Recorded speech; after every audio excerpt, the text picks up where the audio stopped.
ಮೋದಿ ಕಾಂಗ್ರೆಸ್ ಪಕ್ಷದ ಪರ ಪ್ರಚಾರ ಮಾಡೋದಕ್ಕೆ ಆತ್ಮಸಾಕ್ಷಿ ಒಪ್ಪುತ್ತಾ ಅನ್ನೋದು? ಯಾವ ದೇಶ ವಿರೋಧಿ, ಯಾವ ದೇಶ ಕಾಂಗ್ರೆಸ್ ದೇಶ ವಿರೋಧಿ ಇರುವಂಥದ್ದು, ದೇಶ ವಿರೋಧಿ ಚಟುವಟಿಕೆ ಅಂತ ಇವ್ರು ನಮ್ಮ ಪಕ್ಷಕ್ಕೆ ಕೇಳ್ತಾರೆ. ಇವರೇ ದೇಶ ವಿರೋಧಿಗಳು, ನಿಜವಾದ ದೇಶ ವಿರೋಧಿಗಳು ಭಾರತೀಯ ಜನತಾ ಪಕ್ಷ. ಅವರಿಗೆ ದೇಶಾಭಿಮಾನಿ ಇಲ್ಲ, ತೋರಿಕೆಗೆ, ಆಟಕ್ಕೆ, ಕೇವಲ ಅಧಿಕಾರಕ್ಕಾಗಿ.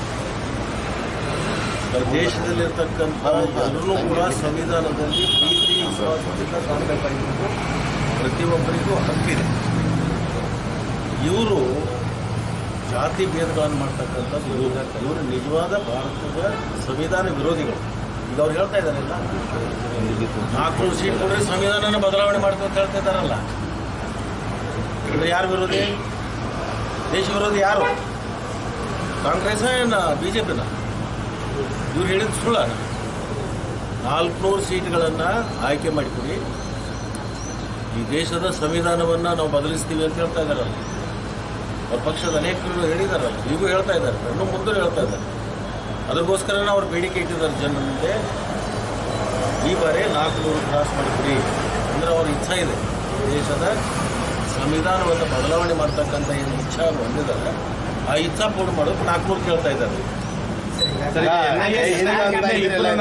ದೇಶದೊಳಗೆ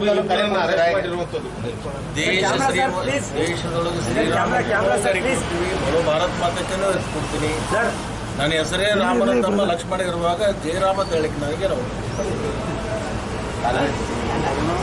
ನನ್ನ ಹೆಸರು ಲಕ್ಷ್ಮಣ, ರಾಮನ ತಮ್ಮನ ಹೆಸರು ಲಕ್ಷ್ಮಣ. ಜೈ ಶ್ರೀರಾಮ್ ಮಾಡ್ಲಿಕ್ಕೆ ಇಲ್ಲ ಅಂದ್ರೆ ಇವರು ಅಪ್ಪನ ಮಾಡಿ ಪರ್ಮಿಷನ್ ತಗೋಬೇಕ. ಕಾಂಗ್ರೆಸ್ನ ಸ್ಟಾರ್ಟ್ ನಮಗೇನಾದರೂ ಕಾಂಗ್ರೆಸ್ಸಿಂದ ಟಾಸ್ಕ್ ಇದೆ. ಕಳೆದ ಎಲೆಕ್ಷನ್ನಲ್ಲೂ ಕೂಡ ಸುಮಾರು 20-22 ಕ್ಷೇತ್ರದಲ್ಲಿ ಪ್ರಚಾರ ಮಾಡಿದ್ವಿ.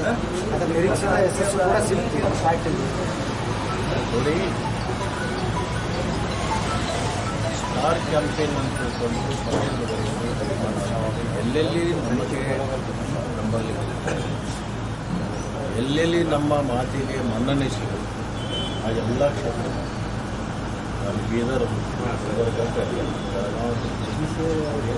ಬಿಜಾಪುರ, ರಾಯಚೂರು, ಧಾರವಾಡಕ್ಕೆ ಹಾವೇರಿಯಲ್ಲೂ ಹೋಗ್ತೀನಿ. ಅಂದರೆ ಎಲ್ಲ ಕಡೆನೂ ಪ್ರಚಾರ ಮಾಡ್ತೀನಿ.